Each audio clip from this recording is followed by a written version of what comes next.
Yeah, certainly do. Okay. In fact, if you make it 10 to, it'd be even better.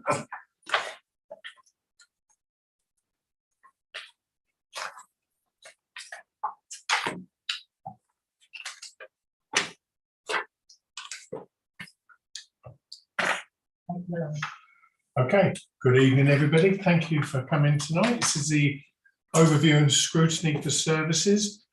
I'm Kevin Dennis, I'm the chair.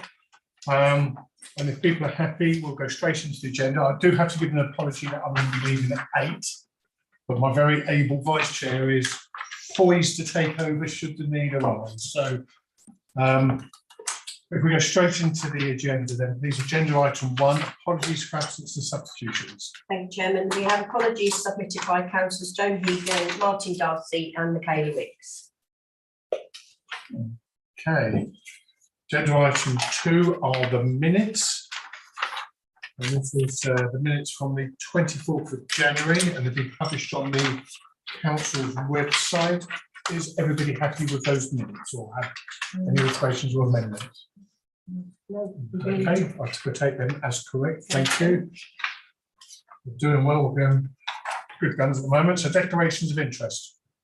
None received, Chairman. Thank you. Questions from members of the public None received. and questions from members. None received.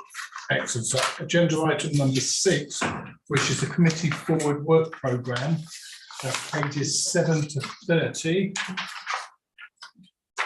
I'm not quite sure. Are you doing it, Jenny, or am I doing it? Or... You are? I am. Thank you. You're so kind. Unfortunately, as you can see, Louise Norrie's sunning herself in Mexico at the moment, so I'm afraid we've been left. So as you can see, the forward work programme is laid out for you on page 7. So we have part 1 is the recommendations made, and I understand that a lot of the recommendations now have had their updates put in as requested. No, I did have a very quick chat with Louise before this meeting, where it shows whether it's agreed. Agreed, I think we understand. Rejected, I think we can understand that. I did say to Louise the pending didn't actually tell us what was happening with that at all. What does that actually mean? So I did ask that could be clarified. Is it pending for something to happen? Is it pending that it's been kicked in the long grass? I don't know.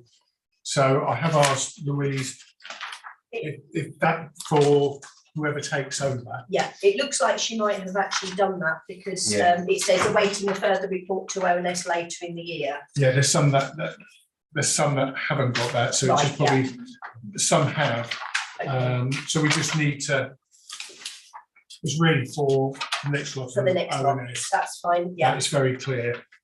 And the other thing I think we did say that there was any outstanding actions from the previous meetings. I asked them to be collated, and then whoever was going to be the chair in the future could see what hadn't been resolved and what needs to then be passed on. Yeah. So, have you got any comments on the work programme? No? Okay. Excellent. It's obviously accepted, so just those comments that can be passed and recorded. Okay, so the main item really, what we've all been looking forward to is the Clean Air Strategy and Action Plan. So that's pages 31 to 130. Sorry, just quick up. I'm just looking at page 14 and having you said that there was going to be because there's no blanks on page 14 where we've got this thing pending. So can you see? So are we just noted? We've noted that we've asked for pending to give us some further information, and in most of them there are some further information, like on page 8. Yeah, On page 14, there are a couple of recent things where we've made recommendations where there's no update and there was. And they're the ones I've asked. to Yeah, be- those to are be the updates, completed. okay. I'm finally on the same page as you. Right. Right, sorry. So whatever page that is, we've moved on. Yeah. But yeah, it's not complete, and we may have a bit of the history on why we got to that point, but new people won't. So I'm not new there, okay, brilliant. So if we can go to page 31. Richard, are you going to grace us with your presence and openness, or is Jeanette? No, Jeanette won't be with us tonight. You've got me, I'm afraid. Very briefly, you considered this report at the previous meeting, and the Air Quality Strategy and Action Plan. It's since then been through a process of public consultation, and the feedback from the consultation is set out in this report. It's brought back to you now to see whether there are any final comments from you or queries from you as a scrutiny committee before it goes on to full council next week. So it's almost a second bite of the cherry for you to have a look at the feedback and see whether there's any last minute queries or questions you've got on it. Okay, brilliant. Now we do have one speaker, so before opening it up, I think we'll get Jerry on first. So hopefully we've got Councillor Hyman online. We have indeed. There's a very small picture on the screen at the moment, so But it's because it's not unmuted. okay. Would you like to unmute and then? So good evening, Jerry. Does that help? You've put yourself down to speak. Over to you. You have 4 minutes. Thanks very much, Chairman. Good evening. Good evening, members. Yes, I did put it in a response to the consultation which went on over Christmas, and made it absolutely clear that the main issue is that this is a plan to have a plan at some point in future. It's not a plan, so it can't lawfully be adopted as an action plan when it's not complete. The idea, it's been suggested, oh, we'll just send it off to DEFRA and let them decide. Well, no, we've got a duty to act within the law ourselves, and given that Farnham has been denied a proper air quality action plan for the past 15 years. Ever since 2008, we've never had proper measures to bring Farnham into within the nitrogen dioxide NO2 limits. For the past 2 years, we have the COVID years, and it appears that on the basis of the 2 COVID years, we're not going to do anything. That's a justification given in these papers, which I think will be very disappointing for residents of Farnham, and not something I could go into an election on the basis of allowing this council to carry on the trickery of the past 15 years that has evaded anything, any real action from Surrey County Council, who are the people who have to do the work on this.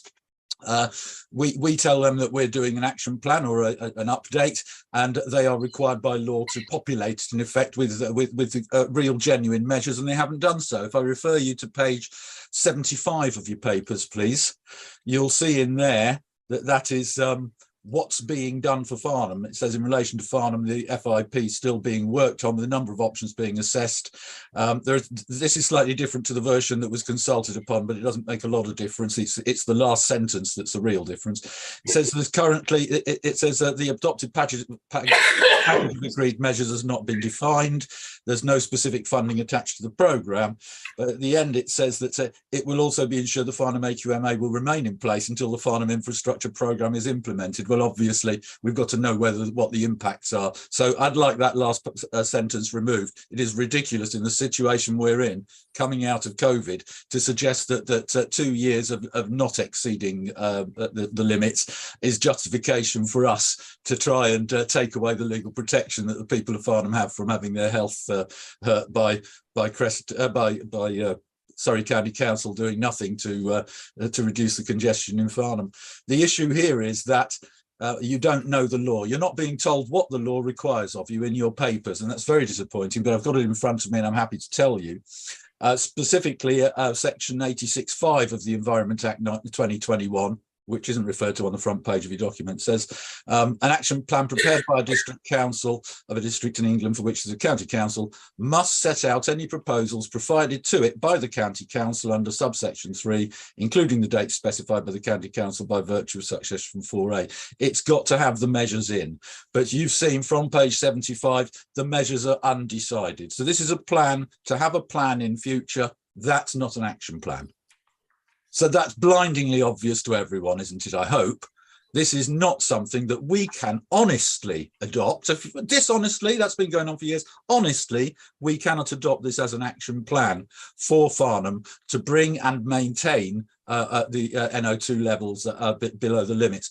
Bearing in mind that the World Health Organization did a study that found that the health impact of NO2 and other pollutants are far greater than we thought, and they want to bring those limit levels down from 40 to 30 to 20 to 10 eventually. That hasn't been adopted in law, but that's the future. We should not be trying to get out of doing anything to help the health of people in Farnham and Godalming, and of course the other areas of boroughs, which are going to get busier and busier as the years come on, before we have a large changeover to electric cars.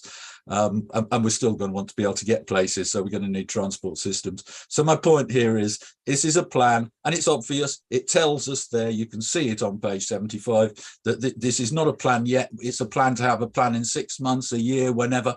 That's not good enough. That's not what the law requires. I'm happy to point out other areas, but I would recommend that you spend your time this evening asking your officers to quote the law so that you can see for yourselves what is absolutely necessary, Chairman. We're at the 4 minutes, so okay.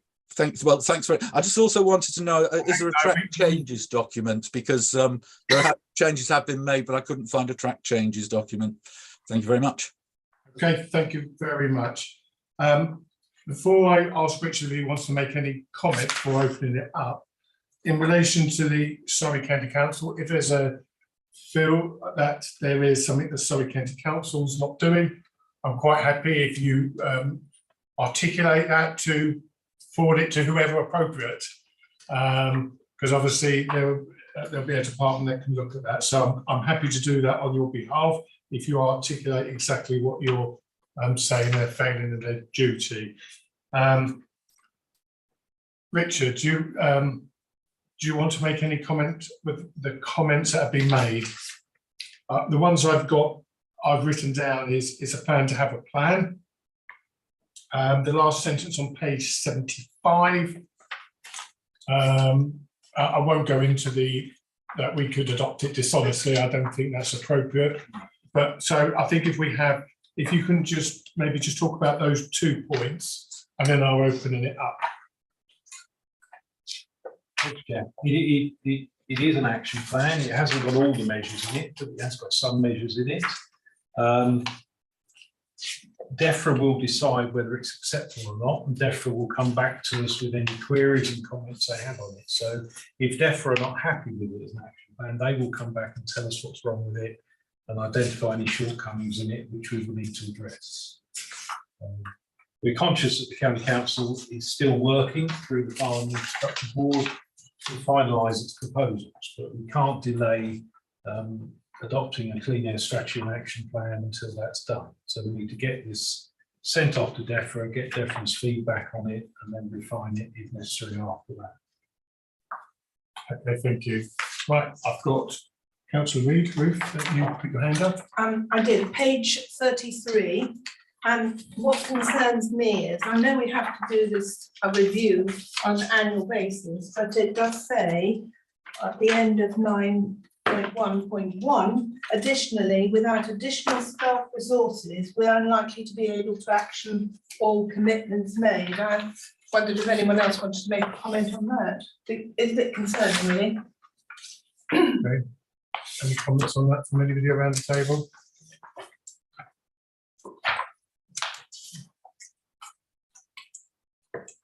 I'm sorry, the page numbers being quoted. It's in the report. In the report, yeah. Okay, so are you talking about page 33 of the whole papers or page 33 of that document? Yes. 9.1.1 of the It's on page 33. Right, of just the so, actual just for everyone. report, Richard. This is what I quoted. So I'm just reading that sentence. So, really interesting thing to know. What does AQAP stand for? I'll take it here, isn't it? Air quality action. Yes. It's got to be a clear air strategy. Okay, so development of air quality and clean air strategy. But without staff, we're not likely to be able to do it. Well, I think the reality is, as Councillor Hyman indicated, from a county council perspective, there are some significant, potentially some significant infrastructure works to be carried out. We, or the county, would not be able to carry out those infrastructure works without additional resources and additional staff to deliver it. I think that's the point it's making, that some of the actions that are really necessary to solve this from the county council will need significant resources and significant staff resources to deliver it. I think the point is though that farm infrastructure plan is actually a 30-year plan. If you actually look at some of their timetables, I think they're going to sort out the railway bridge at Recklesham in 2045. We'll be around for that. Railway bridge isn't owned by, so it's owned Yeah, by. but they're going to try and do something about that road. The bridge is actually British Rail, So I or don't, National Rail, is it now called? but even so, the farm infrastructure plan is as a zoned farm. So they're doing Farnham Town Centre first, and they're going to deliver some stuff in the next 2 years. Then I think they're going to do Farnham North and Farnham South. Then I think they're going to do Incleys Corner, and then they might do Incleys, and then they're going to do Recklesham. They've got 5 areas. So I think the point I'm trying to make is that FIP, they have a plan which is going to go forward for the next 20 years, improving farms infrastructure. So we can't really put off, and while their objectives, their overall objectives are to improve the air quality in Farnham, and we could say, actually, what can we do at Waverley? But they are, we could be taking incremental steps at Waverley's and not be saying, we'll just wait, because we wait till the end of the FIP, we're all going to be very old, even me. We need a lot of moisturiser to get there. I think you couldn't do all of that in one go because you would just grind Farnham to a halt for about 15 years. You've got to do it in incremental to Yes. be able to achieve it, finance it. Yeah, so I think the implement it. section on where it says, we say that, you know, FSRI is doing the FIP, and that's going to improve air quality in Farnham. Yes, it will, but where we've got legal requirement to review every year or every other year, we can't just sit back and wait for Surrey to deliver. No, absolutely not. Nobody's So- suggesting. I it's didn't think I was necessary suggesting. to deliver. Yes. They're responsible for the bigger infrastructure Yes, yeah. actions, but there are a number of other actions in here, smaller actions we can take to gradually reduce Yes. the impact of poor air quality. May I make a suggestion? I noticed that some of the public responses on page 89, we've got 2.10 and 2.11, which are two about technology. Now, this is great. This is, some of you will know, I recently took a new job. I now work in 5G, in wireless connectivity.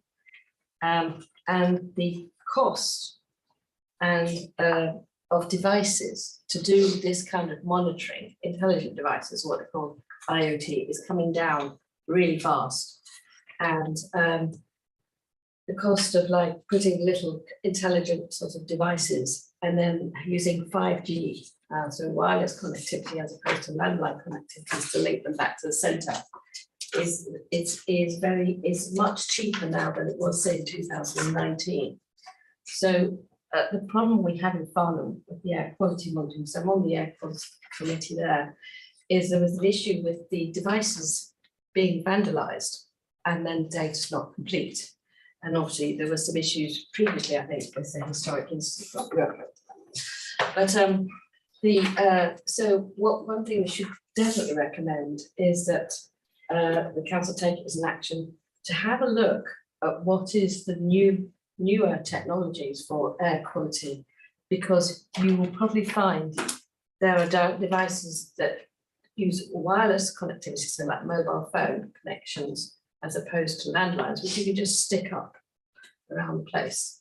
And they might be a lot cheaper than anything else you've had put in beforehand. I know because this is the field I work in, and we're putting up devices all over the place, really cheaply and really quickly. No, I think it's a good point. I think Richard has Do that. noted the point, so take that, it's something we can't resolve now, but can take that away. The other thing I noticed in some of the comments, somebody was talking about wood burning stoves. Can I just put in a plea? we not ban wood burning stones? Because then you got mine last year. But seriously, what do we think about wood burning stone? Do we think they should be banned? No, we do not. Freedom of We're the choice. country here, we're allowed to have wood burning stones. Well, So there is new legislation on wood burning stones relating to the sort of wood you can. It's burn. government legislation. Yeah, it's I government believe. It's part of the greener agenda. It's We're not not stopping it for us happening. as a council to make that decision. It's Okay. made by the government. It's driven by legislation, so They're not Yeah. banning them, they're just saying you can only burn seasoned wood.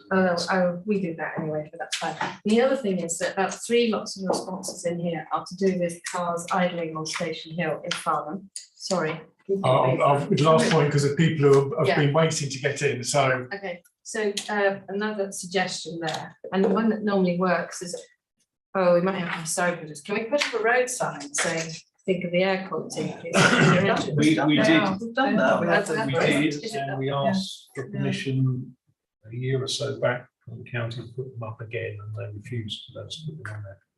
Oh dear. Weren't very nice ones. We could have made it a bit more humorous. Well, we can certainly ask again.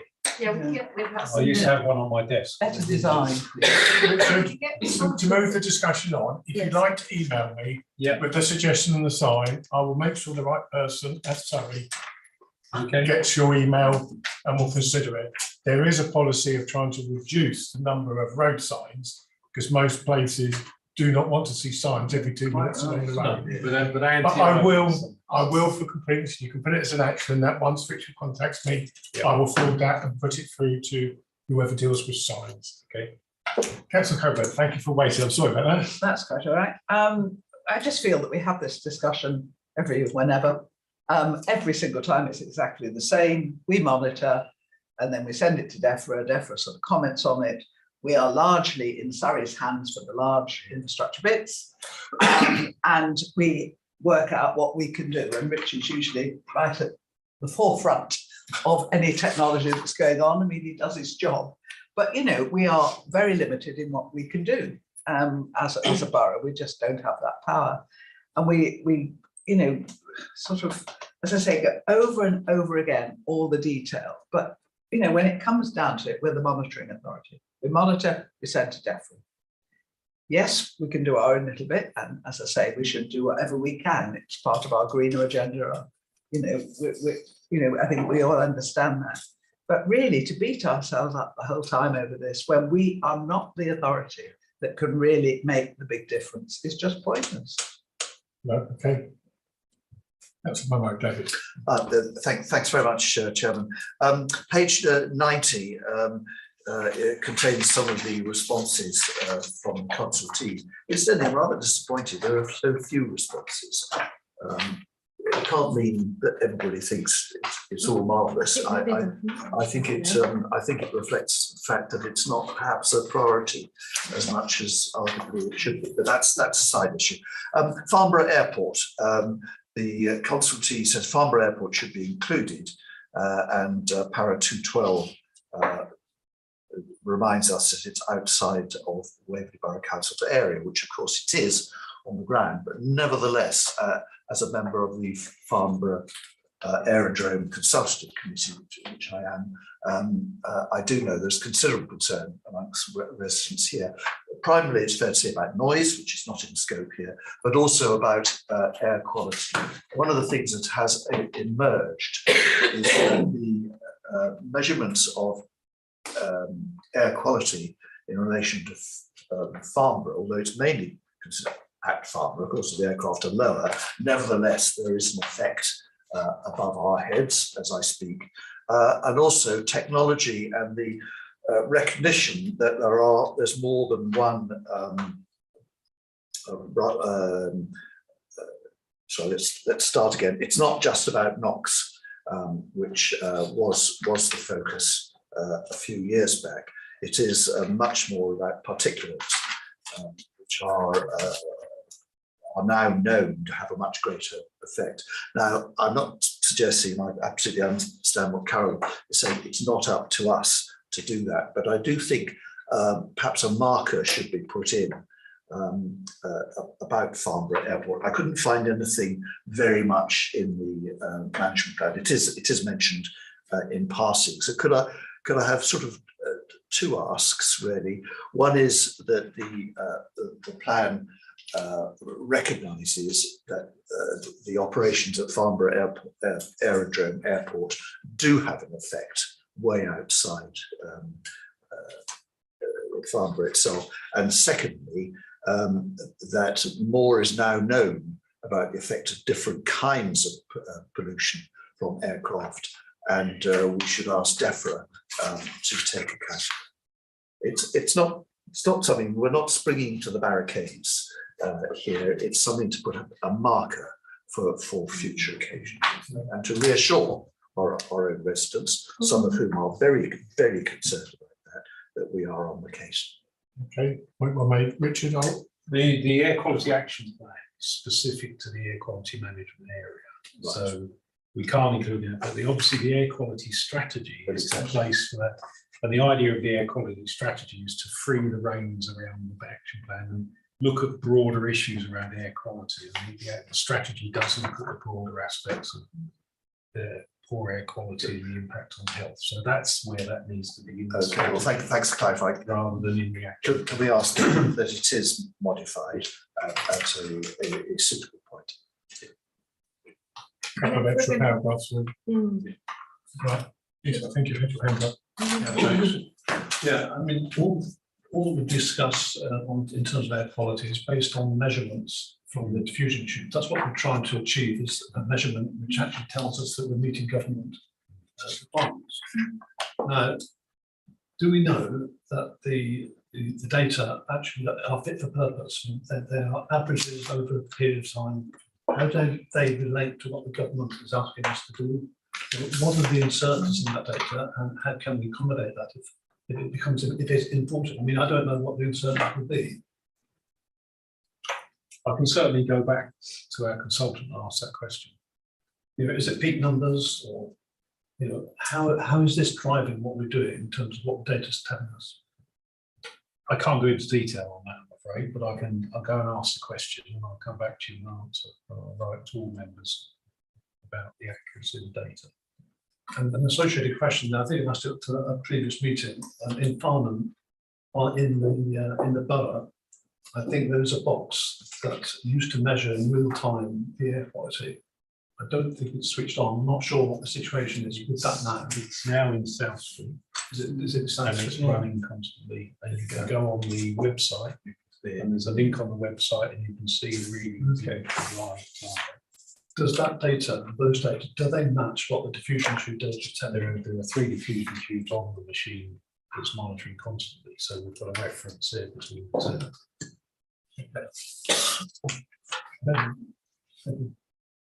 Okay, have we got any additional points to what we've done last time and so far today? Councillor Wojciechowski. Oh, thank you, Chairman.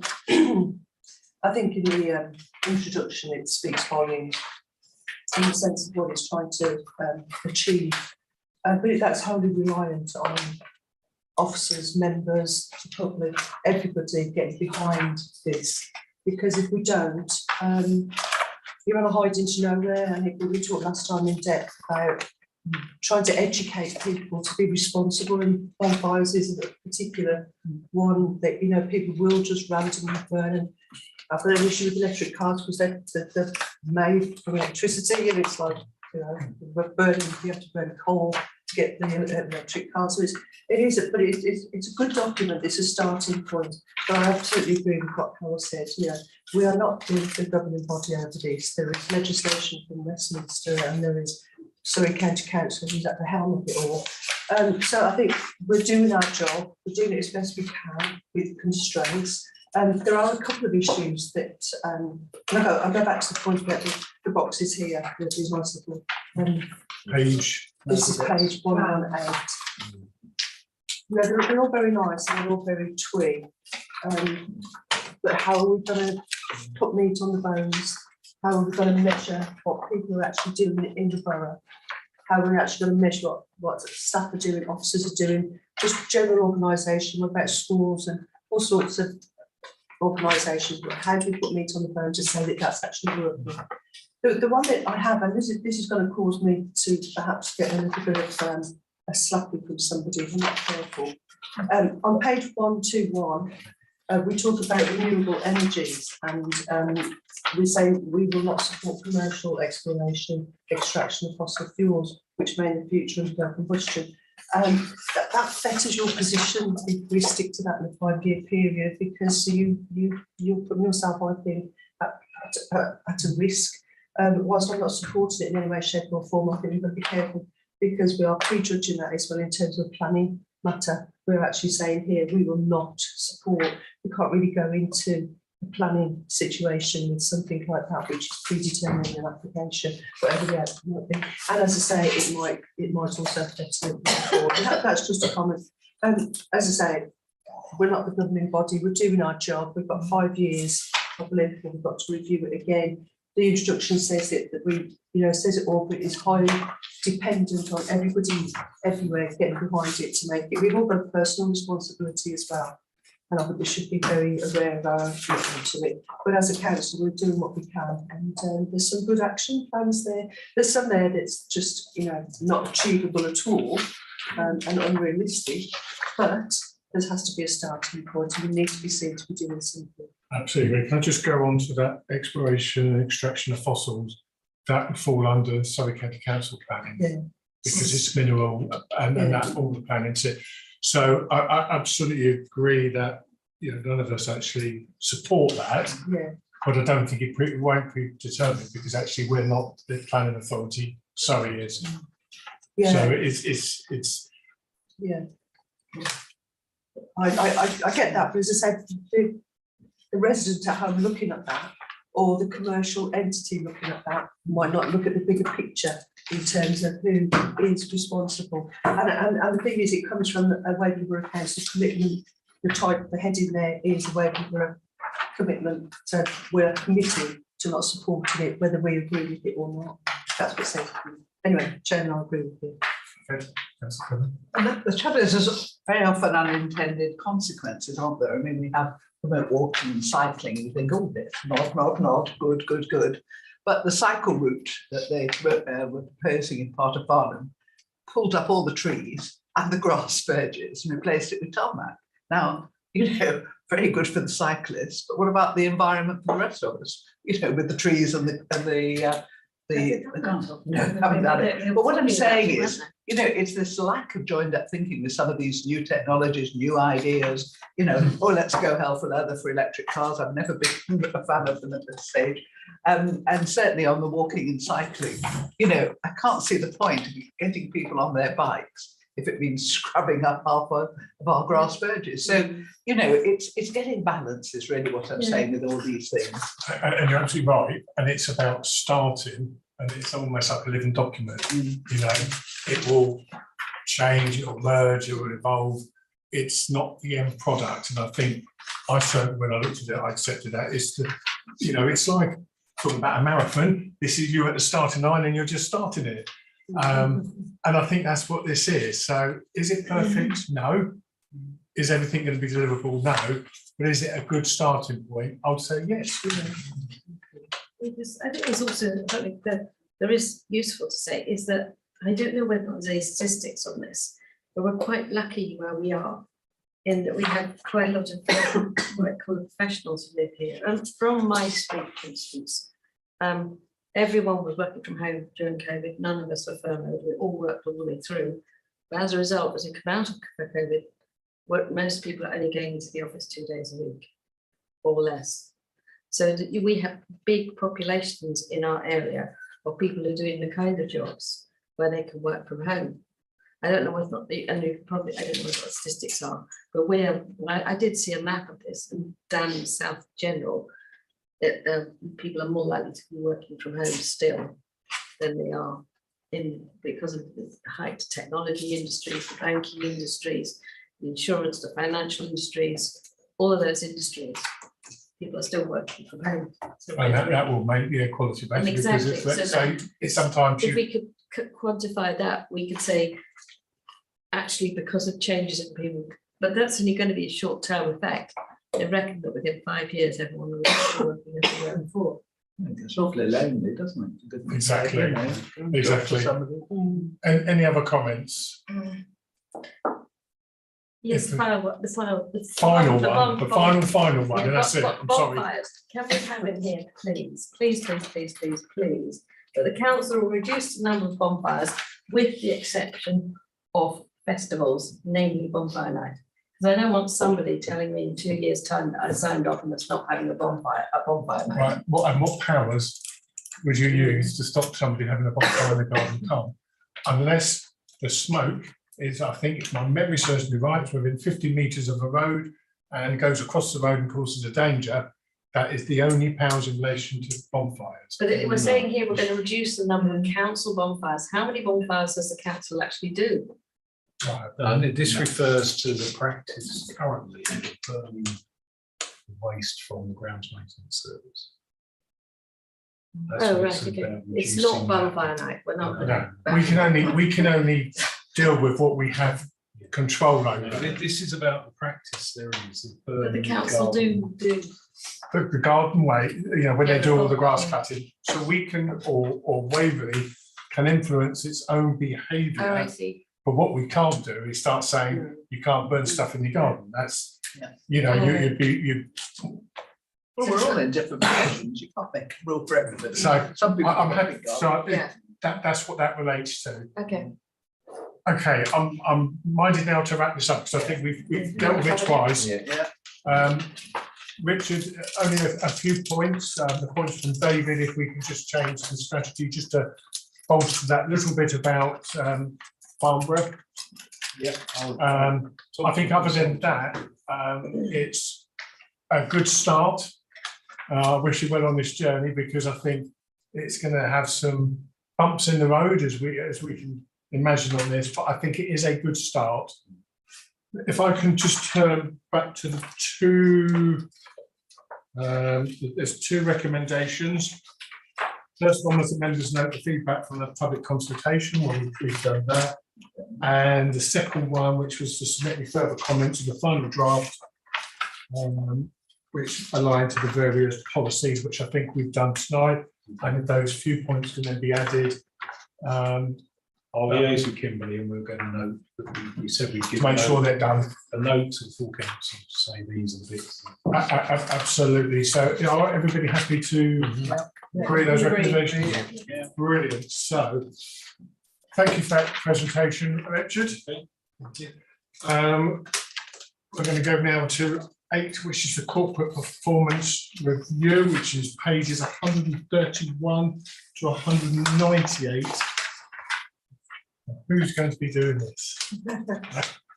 Oh, you're very welcome. So the Q3 performance report is the first performance report we've had that follows the new service structure. All the service areas speak for themselves, and if there's any questions, the heads of service right here will answer them, or I can take away any questions that you have on those service areas. I've just got a couple, if I can find my scribbles, and then I'll open it up. I think the first one, just because it is a complete line of reds, page 155, which is the complaints responded to on time. It was, we failed miserably. Five quarters on the trot now. I'm not expecting a response, but I just think that just is a lot of reds. And there was one other, and I can't find it.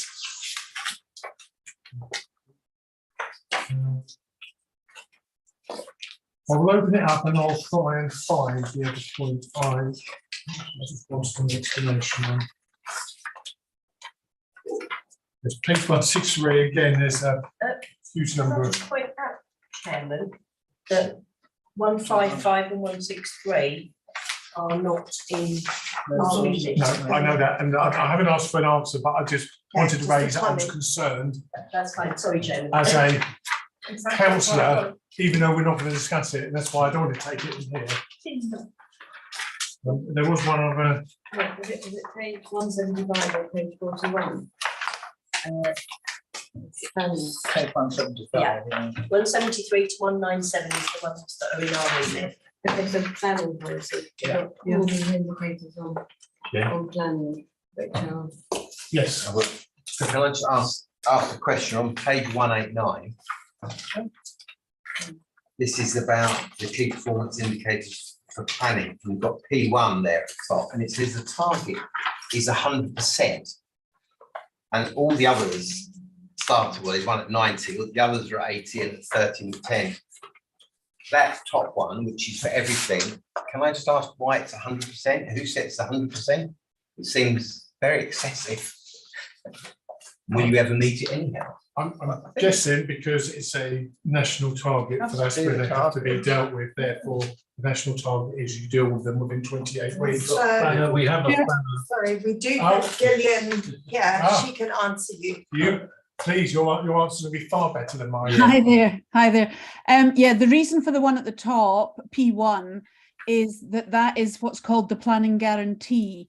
And that is that if you do not determine your applications within the 26-week period, then you are liable, if asked, and I will stress if asked, to return the fee. So the aim of the game is to ensure that that we do not return any fees and that all applications are done in accordance with the planning guarantee period, hence the 100%. It isn't the same as the other main indicators that we have from DLUC, which are further down. Yeah, okay, all right, thank you. Seems tough. Yeah, I suppose having what you just said, actually, have we had to return fees? And if so, how much have we had to hand back? Because that's worrying, because we're, every penny counts. Yes. I mean, I'm honestly going to say the chances are we will have had to return fees. I can't give you that answer straight off the top of my head, but most authorities on occasion have to return fees, but I am not aware of it being a significant issue. And it isn't, if you look at the levels of, they're still reasonably high, the level of applications within the 26-week period. But I can find that out for you. Yeah, maybe if you just let Kimberly know, that would be just useful to include. Good to see some of the others have gone from red to green. We always like that. Opening up, questions from the floor. David. Thank you. Page 222, all about performance of the waste recycling and street cleaning contract. Oh, you're in the back there. I think, has that gone into the service plans? Oh, have I jumped the gun? Yeah. That's We're only going to one plans, line we seven. will be On going my to- file. It's We're coming. sitting in anticipation, we're ready. No, that's absolutely fine. Can I ask about page 175? I've got a lot of red on 175.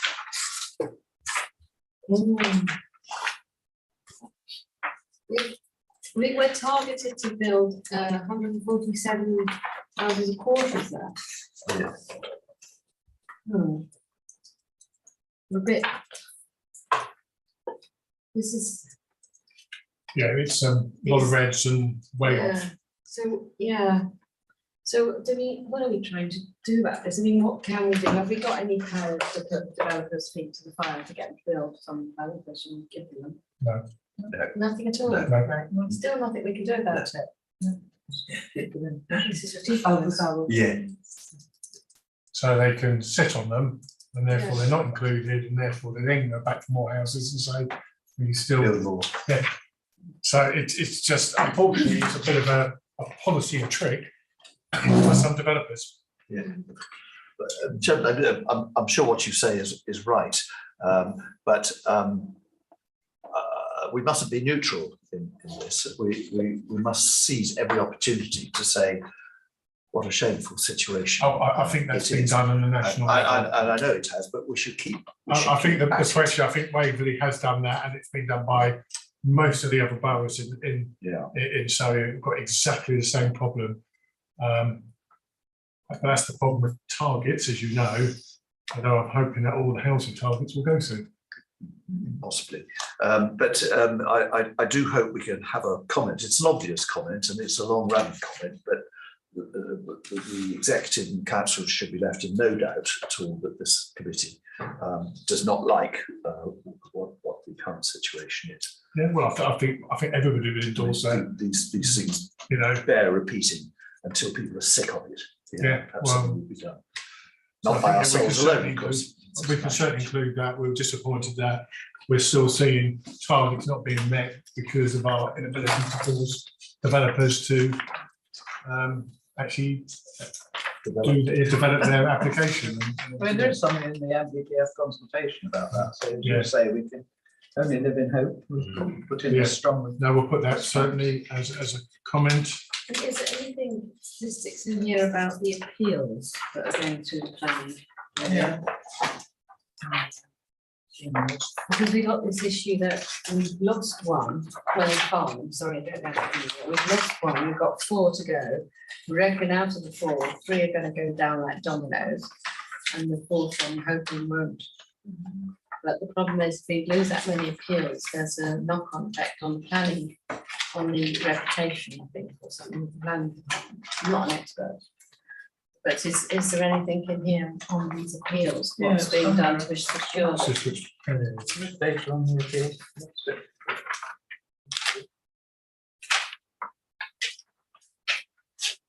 So the planning KPIs are on 189.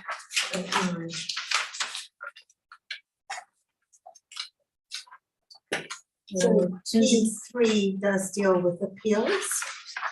All planning appeals allowed out of all planning appeals determined cumulative, so it's meant to be 30% should be allowed. You really think it's only going to be 22% in Q3 of 2023? Was. It was.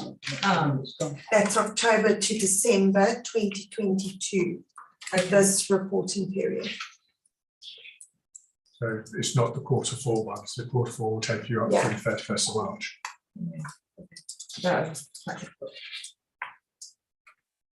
So actually the appeals don't doesn't look as bad as, Well, you tend to find with appeals, they come in runs, so you might not have many in that sort of period, and all of a sudden you have 3 or 4 in a very quick succession.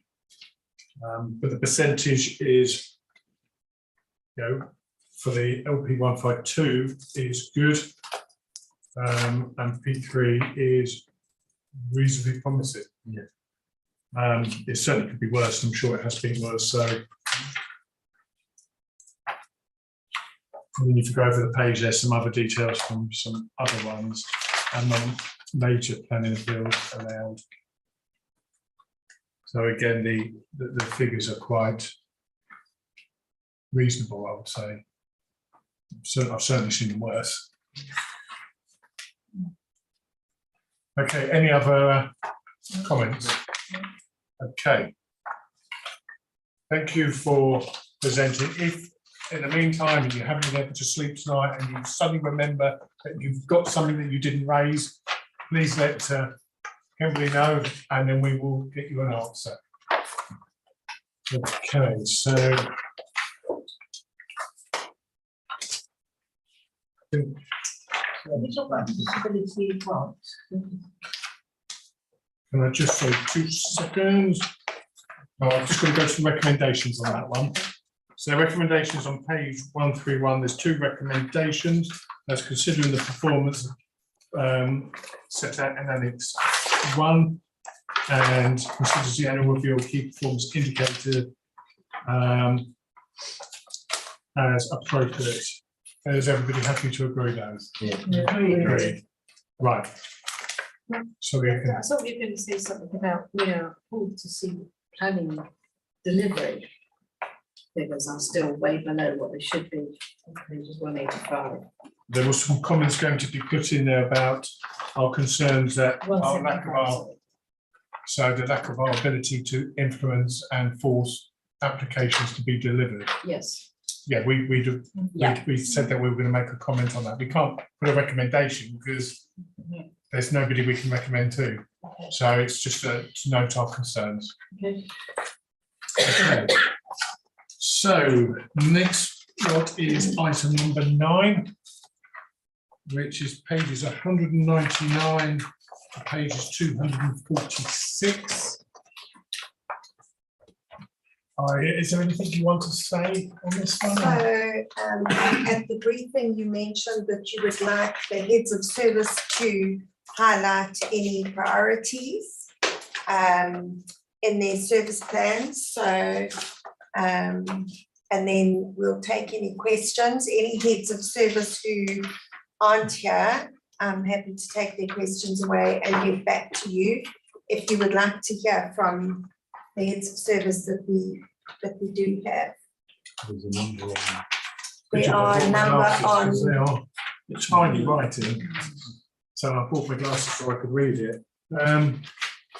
Okay, David, I know you were like a coiled spring with some points, so maybe if I'll ask you to just open up and then you can. Okay, thank you, Chairman. It's page 222, the performance of the waste recycling street cleaning contract. And one of the action outputs is work closely with the contractor to maintain performance of the contract, mitigate the impacts of et cetera. I think that's not ambitious enough, because I think know that the contract, although it's working okay, is not working quite as well as it was. Too many collections are missed and are late. And the reason is, I'm told, I'm not angry about this, and I've got great sympathy with the contractors. There are severe staff shortages, and we've still got the backwash from the pandemic and so on. But I think we ought to put up a marker that actually we would like the contractor to improve the performance of the contract, because I am getting complaints. And also, to be fair, although some bins and recycling is not done on time, nevertheless it does get done, and the instructions to our residents, which are good instructions, actually to leave the bins out come what may until they are collected, actually has an effect, and they duly are collected, but not on time. I suppose the only other point adding on to that, Richard, do we know how our performance is, in relation to that compared to other boroughs? Always, I have to say it's it always used to be. My apologies, because I just wonder whether other boroughs are having the same issues. If it's consistent across the county, then that's fine. I think if disproportionately our bins have been missed more, there may be something more behind the scenes.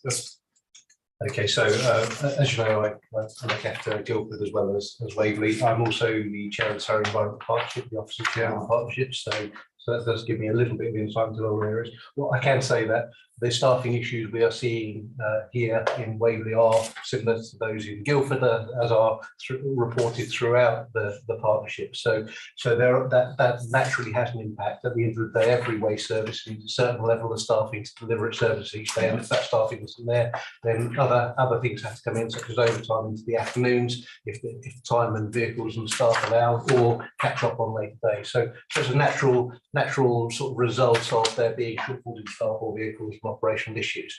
I think the key thing when that happens is that we are clear about what we instruct our residents to do, and we recover those services as quickly as possible, recognising that there are those challenges, and I think that's happening. I'd also point out the fact that there are specific KPIs around miscollections within there. I'm very conscious that we haven't hit those levels, but there are other reasons for that. And the main reason for that is that throughout COVID and it continues, that we haven't got restrictions in place which will prevent residents reporting stuff before it's actually happened. So we get reports of miscollections before the truck has arrived in the street, or we get miscollections reported for contaminated bins because we haven't put the restrictions back in place post COVID. So that's work is ongoing. So we'll see another quarter of that because that isn't quite there. When we bring those back in, we've got to remember that for residents have had 2 or 3 years of not having those restrictions in place, so it will naturally create a spike. So we're just planning that carefully through customer service to make sure that lands in the right way, and then we'll start seeing being able to measure more accurately and bring more pressure to bear on the contractor in terms of those specific statistics around this collections. So hopefully that helps in terms of the overall picture. That is helpful. As I say, there are good reasons for it, and I think our bin men if I can call them that old-fashioned term, are doing a great job under some pretty severe pressures. But nevertheless, it's a job of management to say, look, guys, we can do better, and here's the plan to achieve it. So I hope the message from this committee is we look for improvements, not just maintenance. Very fair point. Joyce. Thank you. Yeah, I do have an issue with, it's on page 228. I do with the development of the Horizon. It's an issue that we've addressed every meeting of the audit committee because of the weaknesses, let's say, of development that's taking place. And it's reflected here as well. You know, we have criticised the fact that there has never been a specification document written. There's never been a test plan agreed to. All the issues you would expect in any software development. She's still with us. Gillian's still with She's us? still with us, yes. Gillian?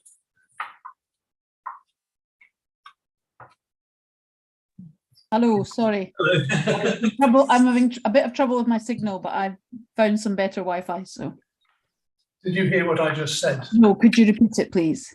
Yes, it's to do with the Horizon development, which is on page 228, reference SP 2326, 10.1, 10.2. And I just said that, you know, within the audit committee, we've had to deal with this issue with the problems with Horizon for far as I can remember, every audit meeting, because, and it's all been, it's initiated from the fact that there has never been a formal specification document written that defines what's needed, and alongside that, no formal test plan document. The things that you would normally do, have to do in any software development. I know that, you know, where it's come from. It's a sort of a word of mouth development that people do, and so that's good, they'll do that. You know, it's evolved along those lines. Now, see, in these two items you've got here, you talk about doing an audit. And my point is, to do an audit, you've got to have the specification. You can't do it any other way. So are we going to see some specification written and a test plan written that would meet the requirements of these two work items? I have to say that the description you give of it is not quite as I understand it, in terms of the program of development of the product. And I do think that there are, there is a specification that has been created because it is a new product that was being developed specifically for the planning service, as I understand it. Now, some of that, as I'm sure you're aware, is before my time. But what I can do is I can take that specific question away about what is the specification that is now going to be audited against. These items, yes. Yeah. And I think potentially this could be a future item for the next committee to maybe look at that. So if we just pencil that in, that obviously they may want to look at it and do their own sort of scrutiny on that. Well, I'm hoping there should be an item in the next audit committee for the next session. If it's not, it can come here and then those questions from the information provided, then we can just give it a 15-minute, 20-minute slot just to go into them. If that, I think that would be a good way forward. Yeah. Okay, thank you. Any other questions before I wrap this one up? No, we could just talk about the Farm Museum. We have got to mention the Farm Museum on 208, which is not entirely correct, but the latest news is for the second year running, we've been put forward for a grant for £800,000 this year. And I think we've got through to the third round. And I think we're finding out next month whether we've got £800,000 to help with the repairs to the building. Okay, well, so we can get that amended to read correctly. We're looking forward to seeing, to be honest, for my sanity, I would like that grant to come through for the next election, but if it doesn't, I'm not going to claim any credit because I've not really had very much part in it. But it would be nice. And I think you'd like it since I've spent 4 years talking about the Farm Museum. Absolutely. Councillor. Sorry, I just want to clarify something which has been worrying me, as you all know. On page 204 at the top, it sort of starts really on page, the previous page, but it has the adoption of local plan part 2. But it's the scope and undertake evidence base to local plan part 1. And the downside of not doing it would be that local plan part 1 could be deemed out of date. I'm really worried about the status of local plan part 1 now. Somebody clarify it for me, because you know, we've declared that we're going to do this scoping and an update. So what is the status of the current local plan part 1? Can someone answer We that? should have Abby with us. Yeah, we Yeah. have. That's why I'm sorry. She can, I saw a Yes, face. Abby should be online. Yeah, I just need reassurance, really.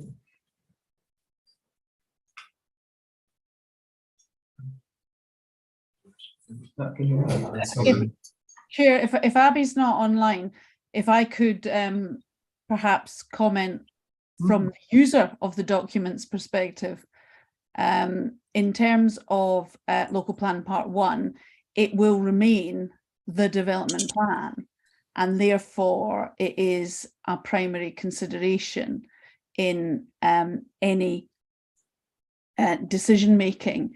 However, if it, as with when there is not a sufficient land supply, as we've got at present, and in terms of it being beyond the 5-year period, that can introduce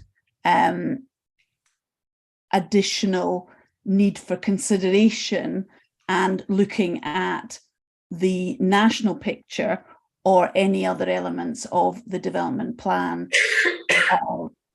you know, are within the sort of updated time period. But it is important to try and keep local plans up to date and to undertake a review to make sure that that the policies that may need updated are updated. But it doesn't have to be a full review of the whole plan. It can be focused on the areas that are considered to be out of date.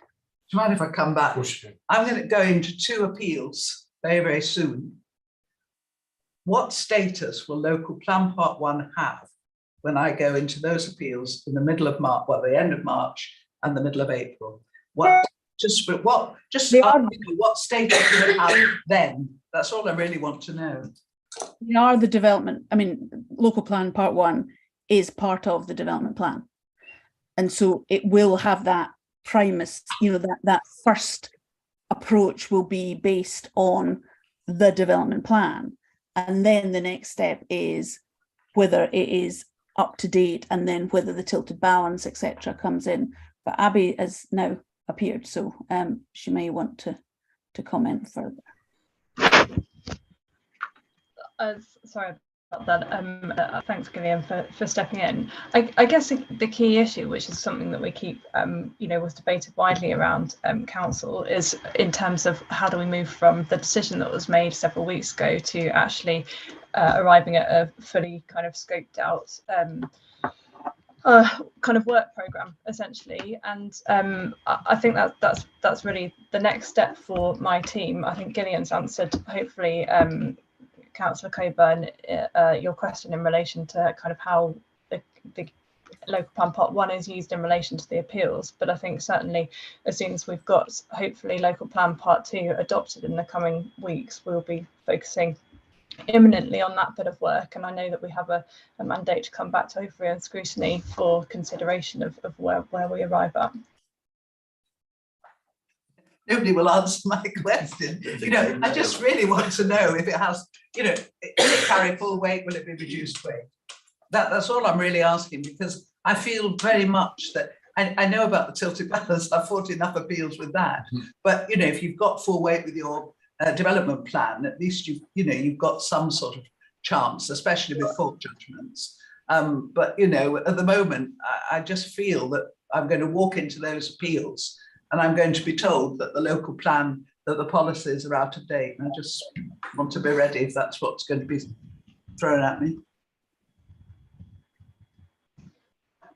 Good luck. I mean, I guess all I can say, and I'm happy to take this away again as a question, but I think it was covered quite extensively in the legal note that was appended to the document that went through to council a couple of weeks ago, and we asked specifically Wayne Beglin that question around the continuing weight of all the policies, all the documents that form part of the local development plan, both from in terms of LPP1 and similarly neighbourhood plan weight, which I know was a considerable specific question and query that you were focused on. So I think if I can take it away, and we'll continue to endeavour to satisfy your questions, Councillor Coburn, but I know Andrew's got a number of outstanding queries from you that he's seeking to clarify and come back on. And Only 4 questions. Chairman, if I can see, I mean, you don't go from having a development plan and 5 years later it's taken away. You have, a local plan that is the first consideration. Legally, you must consider the policies of the development plan and then all other material considerations. So it is the first step that any decision maker, including the planning inspector, will have to make. And you will have policies within that plan that will not be considered to be out of date. There may be policies that are considered to be out of date. So that's why it's not a straightforward question to just say, it will be considered, and yes, full weight will be given or not. So it is very specifically related to the policies as to what is at once. Yeah, well, I'll give you Yeah, because my point about it is that we have said to the world that our current local plan part 1 is not fit for purpose and our housing numbers are out of date. I mean, that's been made public. And the bit that worries me, not the fact that the plan is 5 years old or the fact that we reviewed it. It's the narrative that's gone ahead. So basically, we have a plan that we have said as a council is not fit for purpose. I don't. It sounds that it needs revision. It doesn't mean to say it has to be changed. Well, then why change it? Well, it might not be. They've got to do the scoping. They'll do the scoping first. That's the requirement, because you can't say nothing needs to be done until you've actually scoped it. Yes, you can. If you've done the review, but let's not get into that argument again. But the fact remains that we have not got a local plan part 1 supported by this council. We haven't. I mean, I have absolutely no doubt all the barristers and cases and appeals will say we haven't got a plan. I mean, they will use that, and that will be their tactic. Whether it's right or not, it will be their tactic. Yeah, Mary, and then I'm just going to pass over in a second. very quickly, with regards to what's just been said there and the scope that we looked at our last full council, it was agreed that there would be a very urgent looking at this so as it would be as valid as it could be. So where are we at with that at the moment? Are we moving forward? Is there anything to come out of it as to, are we going to fully review it, partially review it, not review it? What are we going to do? Where are we now with that, based on the decision we made a couple of weeks ago? Would you like me to cover that, Chairman? If you would, I think I'm just slightly, I mean, I'm happy to answer the question, but I am slightly mindful that it's perhaps straying beyond the remit of, I think, what I'm here to talk about. But I mean, albeit it's really relevant. I mean, I guess the team substantially over the past 2 weeks or since that meeting where full council made its decision has been focusing on getting LPP2 over the line and adopted, and that is no mean feat in its own right. And that paper will be coming to you in 2 weeks' time, but that has substantially been what we've been focusing on in the first instance. But notwithstanding that, as soon as we have reached that point, and obviously now the paperwork has been submitted, which councillors are hopefully cited on, we are commencing in parallel now that work around the scoping exercise. So I think I'd say we're certainly not sat on our hands twiddling our thumbs. If that's even possible to do both at once, but the intention there, as I said earlier, we have a very clear mandate from council to move this forward at pace. I think managing expectations around something coming back this side of elections, which I think we advised was not possible, it's going to be really important for us. But nonetheless, as soon as we're in a position to provide further update, we will do that. Chairman, if I very quickly come back up, thank you for your comment. I don't think anyone's suggesting for 1 minute that officers are sitting there twiddling their thumbs and haven't got an awful lot to do. You know, like Harold Coburn, you know, for years we've but it's a very simple case scenario. Since that last meeting, has progress been made to determine, are we going to look at the plan fully, partially, not at all, whatever? It's quite, by now we should have some feel, because it does Well, she impact just on said what that. councillor She just Tobin said no, because she says they're working flat out on LTT Part 2 to try and get that off of the line. So I think that's what she's just said. Through the chair, please. Yeah. And I think I that's what she said. I agree, but as I say, it just needs to back up what's been said to give us confidence. I'm just conscious It's we're valid. probably steering too Yeah. far. I want to just ask Carol, because obviously you've raised some concerns. We can record them. It's whether you want them to be recorded in the minutes, because then that can then. So I would like clarity. I don't fully understand. That was just that point. It was at 2:04 in the service. It's been a long old day. Yeah, so maybe it's the wording in, you know, at the top of page 204. 204. It's just, I don't fully understand, you know, how that all fits in. I can understand what the subject is, the scope and the evidence base. I can understand all of that. It's just the danger I don't understand. I don't understand when the danger kicks in. Okay, Abby, would you provide Carol with a written explanation for that point? Yeah, happy. And if you can also include Kimberly, and then we've got a record of exactly what does it mean. And I think that's probably the best way.